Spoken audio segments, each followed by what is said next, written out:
오늘은 잠언서 17장 가운데서 두 절의 말씀을 살펴보게 되었는데요.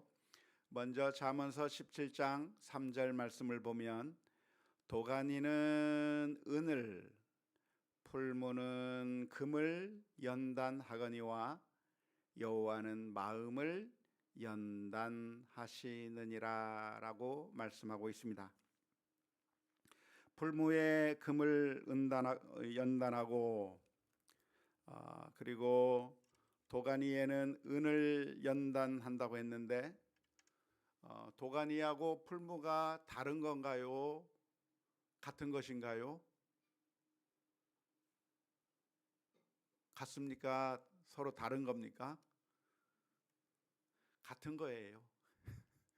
그냥 같은 말을 다르게 표현한 것일 뿐입니다.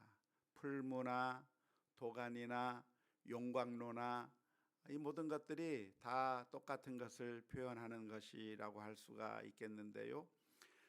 도가니가 은을 연단하고 풀무는 금을 연단한다고 하는 이야기는 금을 연단하는 게 따로 있고 은을 연단하는 게 따로 있다고 하는 것이 아니라 이 풀무를 통해서, 도가니를 통해서, 용광로를 통해서 금, 은, 쇠, 철 이런 것들을 연단한다고 하는 것을 히브리 평행법적으로 표현한 것이라고 할 수가 있겠습니다. 금과 은이라고 하는 것은 어떤 속성을 가지고 있습니까? 단단해서 우리들의 손으로 어떻게 구부리거나 손으로 그것들을 어떻게 변형시킬 수 있는 것이 아니라고 하는 것이 금과 은의 속성이라고 할 수가 있겠습니다.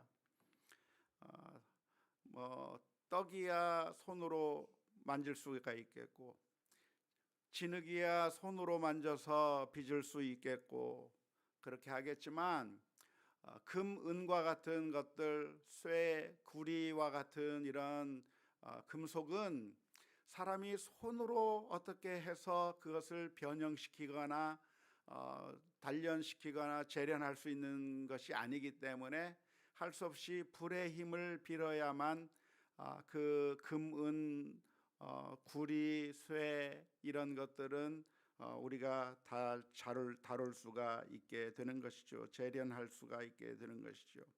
뜨거운 열을 이용해야만 이런 것들을 재련할 수 있다고 하는 것을 예로 들면서 하나님께서 우리들의 마음도 그렇게 연단하신다고 말씀해 주고 있는 것입니다. 그런데 우리의 마음도 역시 금과 은과 비슷하다고 하는 이야기겠죠. 우리의 마음도 쉽게 연단이 잘 안 되고 우리의 마음도 잘 빚어갈 수 있는 것이 아니라 우리의 마음이라고 하는 것도 너무나도 단단해서 쉽게 바뀌지 않고 고지식해서 그리고 여간해서는 그 마음이 변화되지 않는 그런 성질을 가지고 있기 때문에 그래서 우리의 마음을 어떻게 변화시키고 성숙하게 만들 수 있겠는가?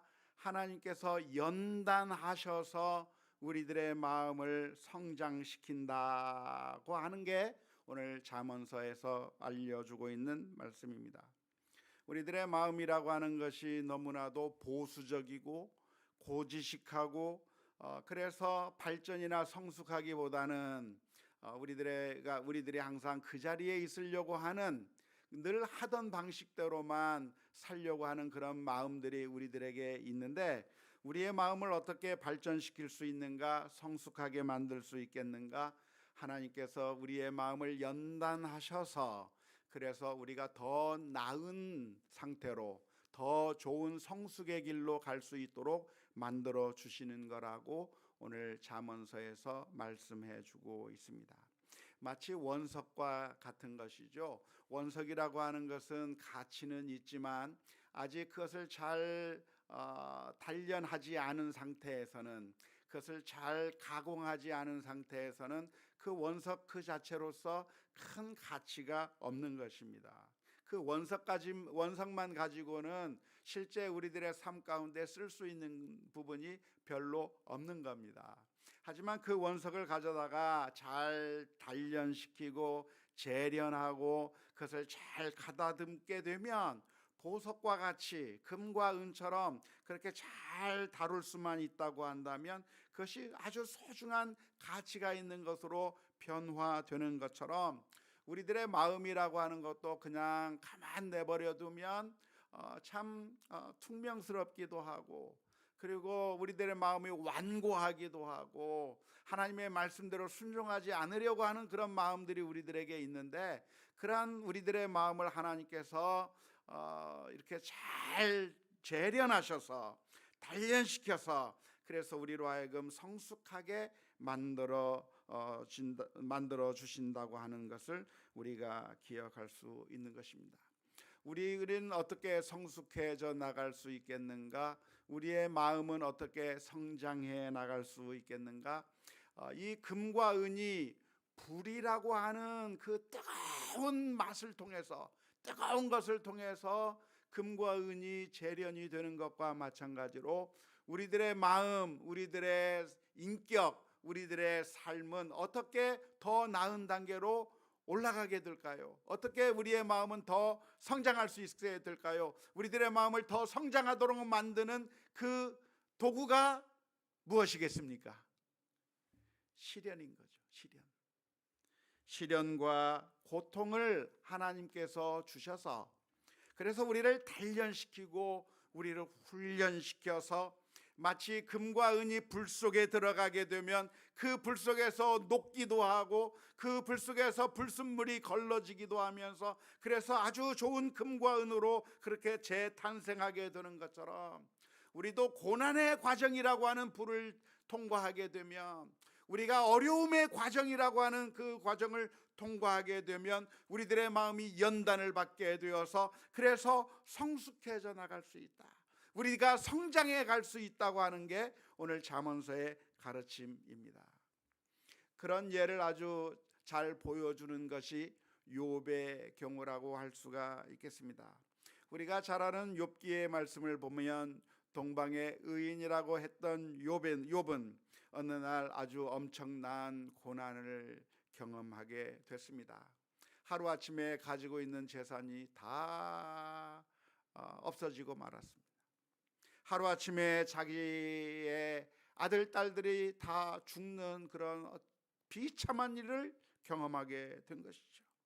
더 나아가서 자신의 육신이 심각한 질병 가운데 있어서 그래서 너무나도 큰 고통 가운데서 죽지 못해 살아가는 그런 아주 힘들고 어려운 고난의 길을 걷게 되었던 것이죠. 너무나도 힘들고 어려운 고난의 그 과정을 겪을 때 그 욥이 결국에 깨달은 것이 무엇입니까? 바로 욥의 고백을 욥기 23편 10절 말씀에서 볼 수가 있는데, 욥은 이렇게 고백합니다. 그러나 내가 가는 길을 그가 아시나니, 하나님이 나의 가는 길을 아시나니, 그가 나를 단련하신 후에는, 하나님께서 나를 단련하신 후에는 내가 순금같이 되어 나오리라. 전에는 아주 소중한 가치를 지니고 있는 인생이기는 했지만 그 금 사이에 불순물이 섞여 있었고 여러 가지 잘못된 것들이 섞여 있어서 그래서 완성되지 못한 인격이었고 아직도 뭔가 부족한 인격이었다고 한다면, 이 고난의 강을 통과한 다음에, 고난의 불시험을 통과한 다음에 어떻게 되는 것인가? 그 자기 안에 들어있던 모든 불순물들이 다 없어져 버리고 순금과 같이, 정금과 같이 잘 재련되어서 하나님께서 보시기에 정말 아름다운 그런 사람으로 변화되게 될 것이라고 하는 것을 고백한 것이 바로 욥의 고백이라고 할 수가 있겠습니다. 욥은 아주 힘들고 어려운 상황 가운데서도 하나님께서 나에게 이런 고난을 주신 하나님의 뜻이 있는데, 그것은 바로 나로 하여금 단련시키시고 연단시켜서 하나님께서 원하시는 거룩한 삶으로 아주 성숙한 삶으로 변화시키려고 하는 그 하나님의 목적을 깨닫고 인내하게 되었을 것이라고 믿습니다. 이와 마찬가지로 우리가 인생을 살아가면서 어려운 시련과 고난을 당한다면 우리는 어떻게 생각해야 할까요? 하나님께서 나에게 이런 시련과 고통을 준다고 한다면 그러면 이것이 재수 없어서 내가 이런 일을 경험하게 됐다라고 생각할 게 아니고 하나님께서 나를 지금 금을 단련시키고 은을 단련시키듯이 나를 단련시키셔서 그래서 순금과 같이 빚어나가기 위한 하나님의 그 단련이 지금 이루어지고 있다고 하는 사실을 깨달으면서 인내하며 오히려 감사하며 살아가는 우리 모두가 다 될 수 있기를 주님의 이름으로 축원합니다. 우리가 인생을 살아가는 가운데 만나는 여러 가지 고난과 슬픔, 고통들은 하나님께서 주시는 것일까요? 그냥 어쩌다가 살다 보면 그냥 재수 없어서 만나게 되는 일들일까요? 1번입니까? 2번입니까? 좀 크게 얘기해야 들려요. 하나님께서 우리들에게 주시는 것입니까? 하나님과는 상관없이 어쩌다 보니까 만나게 되는 일들입니까? 2번. 1번이에요? 2번이에요? 1번이에요? 2번이에요? 최근에 김동호 목사님이라고 하시는 아주 유명한 목사님께서 무슨 말씀을 하셨냐면 우리가 살다가 걸리는 암이라고 하는 것은 하나님께서 주신 게 아니다. 그냥 랜덤으로 걸리는 거다 라고 그런 발언을 하셨다고 하는 그런 뉴스를 접하게 됐습니다. 그 뉴스를 듣고서 도대체 이렇게 표현하고 있는 그 이유가 무엇일까? 어떤 맥락에서 그런 말을 한 것일까라고 그렇게 말씀하신 그 맥락을 한번 들어보기 위해서 한번 기사를 찾아보았습니다. 그랬더니 그 목사님이 그렇게 말씀하신 이유가 있는데요. 그것이 우리가 암에 걸리는 것, 여기서 말하는 암에 걸린다고 하는 것은 암뿐만이 아니겠죠. 고통스러운 일, 아주 어려운 일, 시험, 여러 가지 힘든 일들을 만나는 모든 것들을 이 암이라고 하는 것으로 표현한 것이라고 볼 수가 있겠는데요. 그렇게 표현한 것을 대유법적인 표현이라고 했잖아요.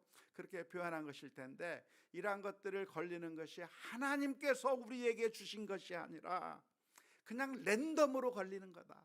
살다 보면 그냥 랜덤으로 우리들에게 오는 것이지 하나님께서 주신 것이 아니다라고 이야기를 해서 도대체 이게 무슨 소린가 하고 제가 쭉 살펴봤어요.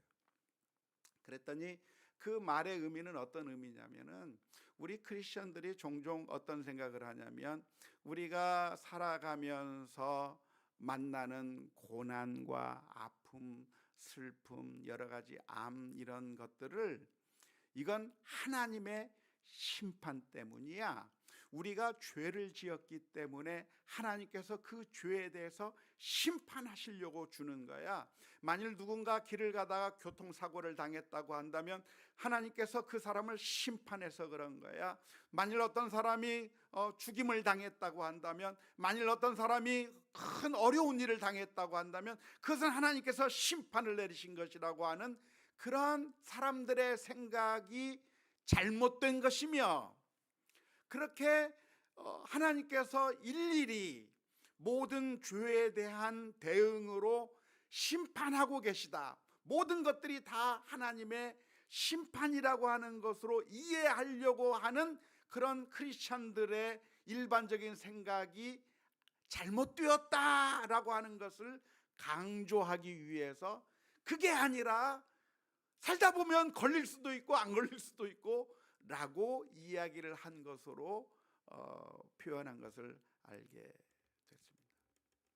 그렇죠. 성경 말씀에는 우리가 만나는 이 세상의 고난이라고 하는 것이 꼭 그 원인이 죄에만 있다고 말하고 있지 않습니다.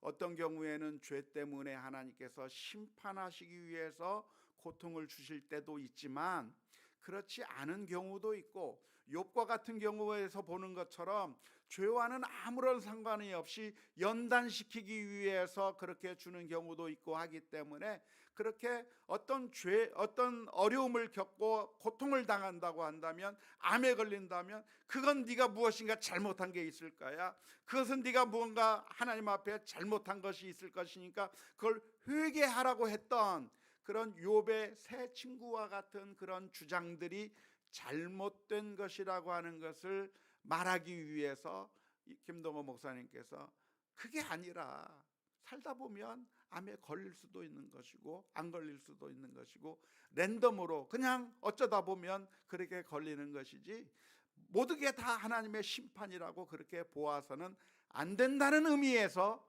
그 말씀을 하신 것으로 이해할 수가 있었습니다. 맞는 말씀이에요. 그런 말씀이라고 한다면.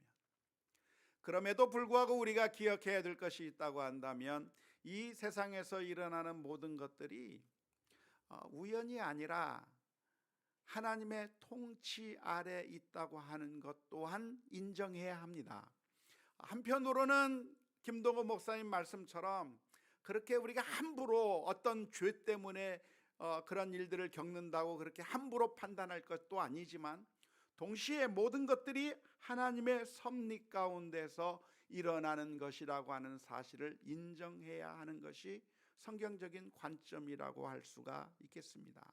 하늘에서 참새 한 마리가 땅에 떨어지는 것도 우연히 떨어지는 것이 아니라 하나님께서 허용하셔야만 떨어진다고 말씀하고 계시고, 요셉이라고 하는 한 청년을 그의 형들이 팔아버린 것도 우연히 어쩌다 보니까 살다 보니까 그렇게 파는 일도 겪게 되는 것이 아니라 하나님께서 결국에 그 요셉을 인도하셔서, 그래서 그 가족을 구원하고 온 세상을 구원하기 위한 하나님의 계획과 섭리 가운데 그 일이 일어나게 만들어 주었다고 요셉이 고백할 수 있었던 것처럼, 모든 일들이 그냥 우연히 발생하는 것이 아니라 하나님의 뜻 가운데서 일어나는 것이라고 동시에 고백할 수 있어야 할 것입니다.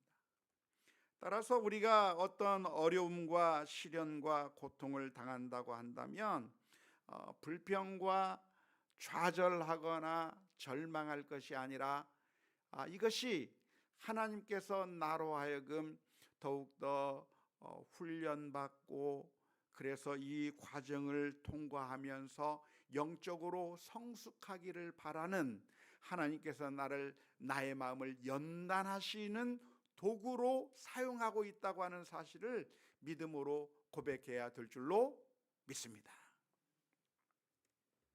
야고보서 1장 2절에서부터 4절 말씀에 보면 이렇게 권면합니다. 내 형제들아, 너희가 여러 가지 시험을 당하거든 어떻게 하라? 온전히 기쁘게 여기라. 이는 너희 믿음의 시련이 인내를 만들어내는 줄 너희가 알미라. 인내를 온전히 이루라. 이는 너희로 온전하고 구비하여 조금도 부족함이 없게 하려 함이라. 만일 너희가 고난을 당한다고 한다면, 만일 너희가 시련을 당한다고 한다면, 암에 걸린다고 한다면, 어떤 교통사고를 당하든지 어떤 어려운 일을 당하든지 힘든 일을 만나게 되면, 그런 상황을 만나게 됐을 때 재수 없어서 오늘 내가 이런 일을 만났다고 할 것이 아니라 그 모든 것들을 바라보면서 우리는 오히려 기쁘게 여겨야 되는 것인데, 왜냐하면 이걸 통해서 하나님께서는 우리를 인내하게 만드시고 그 인내를 통해서 우리가 더 온전해지도록 만들어주시는 하나님의 연단의 과정이라고 하는 사실을 기억하면서 우리가 하나님 앞에 겸손하게 서야 될 줄로 믿습니다. 그럴 수만 있다고 한다면 우리가 당하는 고난도 유익하게 될 수 있습니다. 고난이라고 하는 것은 우리를 파멸시키고 우리를 짓눌러 버리기 위해서 오는 것이 아니라 사실은 금을 연단하기 위해서 도가니를 통과하게 하고 풀물을 통과하게 하는 것처럼 우리를 더욱더 영적으로 성숙시키고 하나님의 뜻을 이루어가기 위해서 우리로 하여금 고난의 길을 통과하게 만드신다고 하는 사실을 기억하면서 이 고난도 내게 유익이라 믿음의 고백이 우리 모두에게 있어야 될 줄로 믿습니다. 오해하지 마십시오. 그러니까 우리가 고난을 받는 게 더 좋다고 말씀드리는 것은 결코 아닙니다. 일부 크리스천들 가운데는 내가 일부러 고난을 당하려고도 하고 순교를 당하는 것을 소망하면서 살았던 그런 크리스천들이 있었습니다. 주님, 내가 순교하게 해 주옵소서 막 그렇게 기도하면서 순교하는 것을 사모하면서 그렇게 신앙생활을 하던 그런 크리스천들이 있었는데요, 그러한 태도가 옳다고 하는 것이 아니고요, 고난이라고 하는 것은 우리가 피할 수 있으면 피해야 됩니다. 만나지 않기 위해서 최선의 노력을 해야 되는 것이고, 뿐만 아니라 하나님 앞에 기도하면서 하나님, 가능하면 이 고난을 없애 주옵소서, 이 고난을 통과하지 않게 만들어 달라고 그렇게 기도하는 것이 당연하다고 할 수가 있겠습니다. 하지만 그럼에도 불구하고 우리에게 고난이 닥치게 된다고 한다면 그 상황 가운데서 슬퍼하며 고통스러워할 게 아니라 오히려 하나님 앞에 기뻐하며 이 고난을 통해서 내 믿음이 더 연단이 되고 성숙해질 수 있도록 이 고난을 우리의 영적인 성숙의 기회로 삼아야 될 줄로 믿습니다. 로버트 엘리엇이라고 하는 사람이 쓴 스트레스에서 건강으로라고 하는 책에 보면 우리나라 사람들이 아주 즐겨하는 표현 하나가 있습니다. 무슨 표현을 하냐면 피할 수 없다면 즐겨라 라고 하는 그런 표현이 있는데요, 우리에게 주어진 이 모든 고난들이 있다고 한다면 그것을 오히려 영적인 연단의 도구로 생각하며 기뻐할 수 있는 우리가 되어야 할 것입니다. 잠언서 17장 4절 말씀에 보면 이 말씀이 기록되어 있습니다. 악을 행하는 자는 사악한 입술이 하는 말을 잘 듣고 거짓말을 하는 자는 악한 혀가 하는 말에 귀를 기울이느니라. 왜 우리가 악을 행하는가? 왜 우리가 거짓말을 행하는가? 그것은 우리가 잘못된 것을 들었기 때문이라고 하는 말씀입니다. 악한 것을 듣고 나쁜 사람들이 말하는 말을 듣고서 우리가 악을 행하게 되는 것이고, 잘못된 이야기를 듣고 속이는 말을 듣고 그래서 우리가 거짓말을 하게 되는 것이라고 잠언서 17장 4절에서 말하고 있으니까, 이 말씀은 그러니까 우리로 하여금 어떻게 해야 된다는 이야기입니까? 우리가 듣는 것을 조심하라. 왜냐하면 우리가 악한 이야기를 듣는다고 한다면, 악한 사람들이 하는 말을 자꾸만 듣는다고 하면 결국 그 말에 따라서 우리가 악한 일을 행할 수밖에 없어요. 거짓말을 자꾸 듣게 되면, 속이는 말을 자꾸 듣게 되면 우리도 거짓말을 할 수밖에 없어요. 세상 사람들이 하는 그런 나쁜 이야기들을 우리가 듣게 되면 결국 그 나쁜 짓을 우리도 같이 따라할 수밖에 없게 되기 때문에 잠언서 17장 4절에서 들려주고 있는 교훈이 무엇이냐면, 그러므로 우리가 듣는 것을 조심해야 한다, 듣는 것을 분별해야 한다고 말씀해 주고 있습니다. 특별히 우리는 이 세상 가운데서 살아가고 있는데요, 이 세상은 어떤 세상입니까? 하나님의 나라가 아니고 이 세상은 악한 영이 지배하는 세상이라고 할 수가 있을 거예요. 이 세상은 어떤 세상입니까? 이 세상의 가치관이 지배하는 세상이고, 이 세상의 가치관대로 살지 아니하면 큰일 난다고 우리를 위협하고 있는 상황이고, 그래서 그런 이야기들을 우리가 많이 듣게 되면 우리가 이 세상에 살면서 정말 그러한가 하면서 자꾸 이 세상이 말하는 대로 따라가면서 살게 되어 있습니다. 우리 학부모님들이 그렇잖아요. 과외를 안 시켜도 되는데 모두가 다 시키니까 나도 과외를 안 시키면 안 될 것 같으니까 과외를 시켜요. 과외해봤자 별로 도움도 안 되고 별로 유익하지도 않은데 다들 하기 때문에 내가 안 하면 뭔가 뒤처지는 것 같고, 내가 안 시키면은 그러면 내가 무책임한 학부모인 것 같고 해서 그냥 다른 사람들이 하는 것 보고 그냥 따라가면서 그렇게 하는 것이죠. 그런데 이 세상에 사는 사람들이 우리를 향해서 들려주는 이야기가 정말 하나님의 법칙에 맞는 말씀인가? 하나님께서 기뻐하실 만한 일인가 하면 그렇지 않거든요. 이 세상의 가치관은 무엇인가? 돈을 우상으로 섬기면서 무엇이든지 돈을 많이 버는 사람이 최고고 성공하는 사람이 최고라고 하는 그런 거짓된 가치관을 우리들에게 심어주면서 이 세상에서 성공하기 위해서는, 서바이벌 하기 위해서는 이 세상의 방식대로 따라가야 된다고 하는 그런 이야기들이 온 세상에 가득 차 있기 때문에, 심지어 우리 교회 안에도 가득 들어와 있기 때문에 그 속에서 우리가 그 말들을 듣고 따라가다 보면 결국 우리도 세상 사람들과 똑같이 그렇게 삶을 살아갈 수밖에 없는 것입니다. 그래서 오늘 잠언서 17장 4절에서 가르쳐 주는 게 무엇이냐면, 악을 행하는 자는 왜 악을 행하는가? 사악한 입술이 하는 말을 잘 들었기 때문에 악을 행하는 거예요. 거짓말을 하는 자는 왜 거짓말을 행하는가? 악한 혀가 하는 말에 귀를 기울이고 있기 때문에 거짓말을 하고 있기 때문에. 그러므로 결론은 무엇입니까? 우리가 듣는 것을 조심해서 들어라. 듣는 것을 분별해서 들어라. 하나님의 말씀에 비추어 보아서 이것이 옳은가 잘못된 것인가를 생각하면서 선별해서 들어야 한다고 하는 교훈을 알려주고 있는 것입니다. 성경의 예를 들자면 하와는 사탄이 그에게 다가와서 유혹하는 겁니다. 선악과를 먹어라. 선악과를 먹으면 내가 하나님과 같이 될 것이다. 하나님께서 너로 하여금 선악과를 먹지 말라고 한 이유는 네가 선악과를 먹으면 하나님처럼 될까 봐 그래서 못 먹게 하는 것이라고, 그렇게 거짓말을 하게 되었을 때 그 말을 듣고 결국 하나님의 뜻을 어기면서 결국 타락의 길로 가게 된 것이죠. 잘못 들은 겁니다. 듣지 말아야 될 말을 들은 것이죠.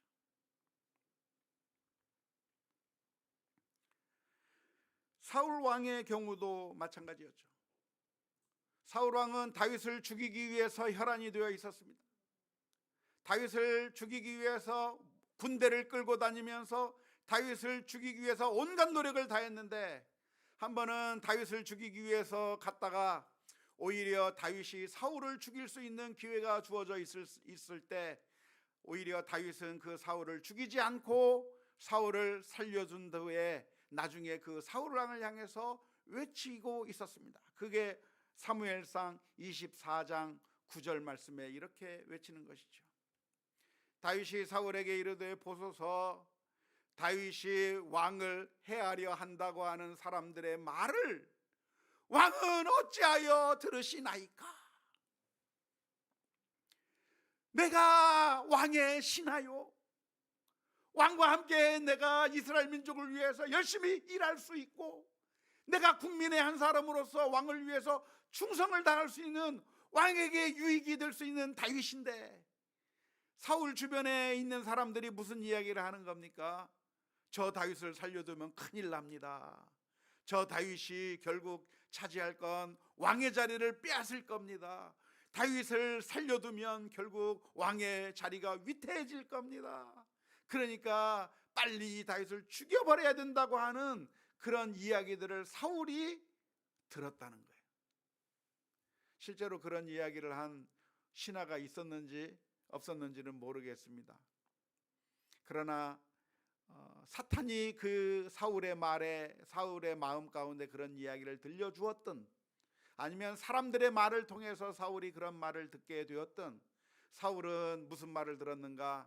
다윗을 살려두면 위험할 거라고 하는 그런 잘못된 생각을 자꾸만 듣고 이 다윗을 죽이려고 하는 그런 악한 일을 하게 되었다고 하는 것이 너무나도 안타까운 일이었던 것이죠.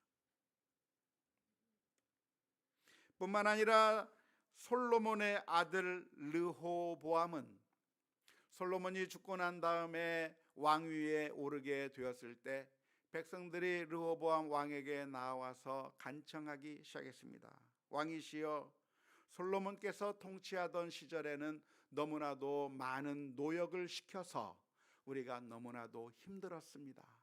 왕께서 이제 왕위에 오르시게 된다고 한다면 솔로몬 때 우리에게 강하게 그 무거운 짐을 우리들에게 지워줬는데 그 무거운 짐을 조금만 약화시켜 준다고 한다면 우리가 왕을 즐거이 정말 충성되게 섬기겠다고 하는 이야기를 하게 되는 것이죠.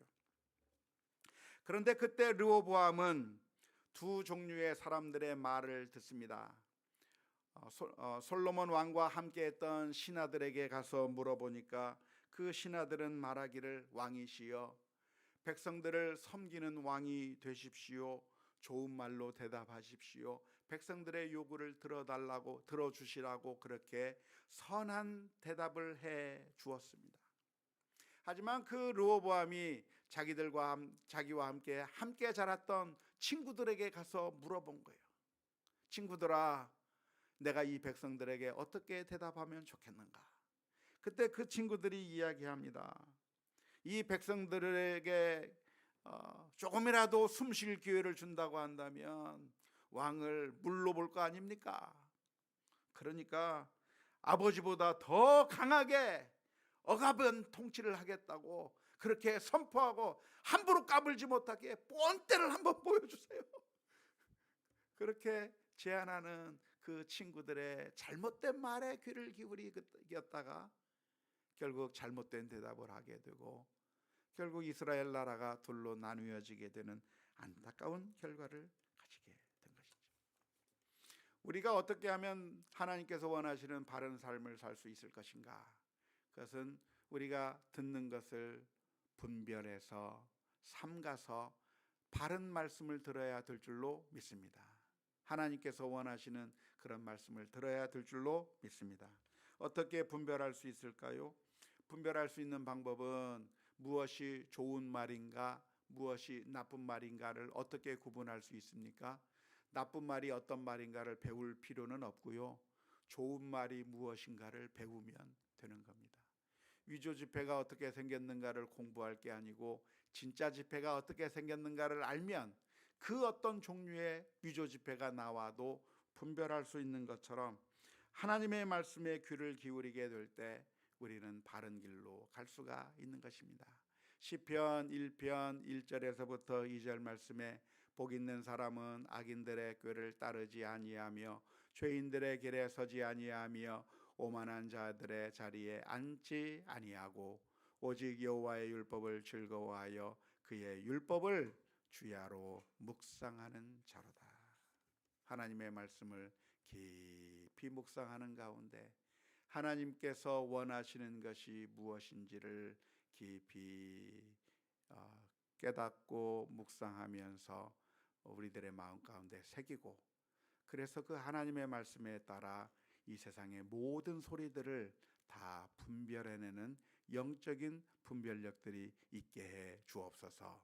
기도하며 나아가는 우리 모두가 다 되어야 될 줄로 믿습니다. 우리는 듣는 것을 조심해야 하고 보는 것을 조심해야 하는데요, 안타깝게도 이 시대는 가짜 뉴스가 판치는 시대라고 할 수 있겠습니다. 이 시대는 가짜 뉴스들이 많이 퍼져나가고 있는데요, 우리들을 자극하게 만들고 그래서 분노하게 만들어서 우리로 하여금 행동하게 만들, 우리로 하여금 행동하도록 유발할 목적으로 만든 가짜 뉴스들이 얼마나 많이 넘쳐서 돌아다니는지 모릅니다. 약간의 사실에 왜곡과 과장과 자극적인 말들을 조립해서 그래서 다른 사람들로 하여금 어떤 상대방을 향해서 분노하게 만들고 화나게 만드는 그런 가짜 뉴스들이 우리들 주변에 많이 전달되고 있는데, 이런 것들에 쉽게 현혹될 것이 아니라 우리가 조심해야 되는 것이고, 우리가 확인하지 못했다고 한다면 함부로 전달하지 않아야 될 것입니다. 잘못된 이야기들을 듣게 된다고 한다면 결국 우리는 악한 일을 하게 되는 것이죠. 거짓말도 자꾸만 반복해서 들으면 진짜처럼 느껴지게 되는 것이기 때문에 우리는 늘 하나님의 말씀을 분별하면서 믿음으로 하나님의 뜻에 따라 순종해 나가는 우리 모두가 다 되어야 될 줄로 믿습니다. 우리의 기도 제목이 무엇이어야 됩니까? 하나님, 이 복잡한 세상 가운데서 듣는 것을 우리들의 귀에 파수꾼을 세워주셔서 정말 선하고 옳고 하나님의 뜻에 부합하는 이야기들을 새겨서 들을 수 있게 해 주옵소서. 우리들의 눈에 파수꾼을 세워주셔서 악하고 나쁜 것을 보는 것이 아니라 선하고 좋은 것들, 하나님의 뜻에 부합하는 것들을 바라볼 수 있게 해 주옵소서. 기도하며 나가야 될 것이고, 우리가 혹시라도 잘못된 생각들을 듣게 되어서 우리가 잘못을 했다고 한다면 예수 그리스도의 십자가 앞에 나가 회개하고 다시 한번 하나님의 말씀대로 돌아가는 우리 모두가 다 될 수 있기를 주님의 이름으로 축원합니다.